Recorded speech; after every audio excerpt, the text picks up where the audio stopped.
ارأیت من اتخذ الہہ ہواہ افانت تکون علیہ وکیلا، اے نبی آپ نے اس شخص کو دیکھا جس نے اپنی خواہش نفس کو اپنا معبود بنا لیا،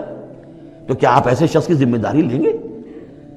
وہ کہتا تو ہے اپنے آپ کو میں موحد ہوں، اپنی خواہشات نفس، اپنے نفس کے کسی مطالبے کو پورا کر رہا ہے، یہ دیکھے بغیر کہ اللہ نے اس کو حلال کیا یا حرام کیا ہے، تو اس کا معبود تو اس کا نفس ہے، اللہ کہاں ہے؟ ہاں اللہ کے لیے بھی جا کے نماز پڑھ لیتا ہے، لیکن دوسری طرف وہ نفس کو اپنا معبود بنا کے شرک کر رہا ہے، کہتا ہے لا الہ الا اللہ، تعویذ کو وہ اس کے جو ہے باقاعدہ تسبیح کر رہا ہے، ضربے لگا رہا ہے، جبکہ اس کا معبود اس کا نفس ہے۔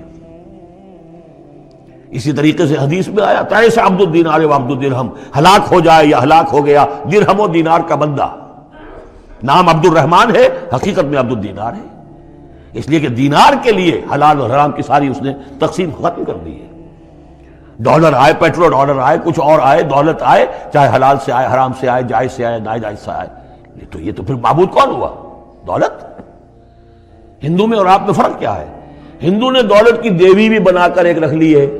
وہ لکشمی بائی ہے ان کی، اس کو پوجتے ہیں، دنڈوت کرتے ہیں، اس کی کرپا ہو جائے گی تو دولت ہو جائے گی۔ ہم نے کہا ہٹاؤ اس تکلف کو، اس لکشمی بائی کو ہٹاؤ، سیدھے دولت کو پوجو، تو دولت کے پجاری تو ہم ہیں۔ یہ جو توحید ہے، توحید عملی، اس کا جو پہلا نقطہ ہے اللہ کی بندگی کی توحید، توحید فی العبادت، بندگی صرف اللہ کی ہو، یعنی کل کی کل اطاعت اس کے لیے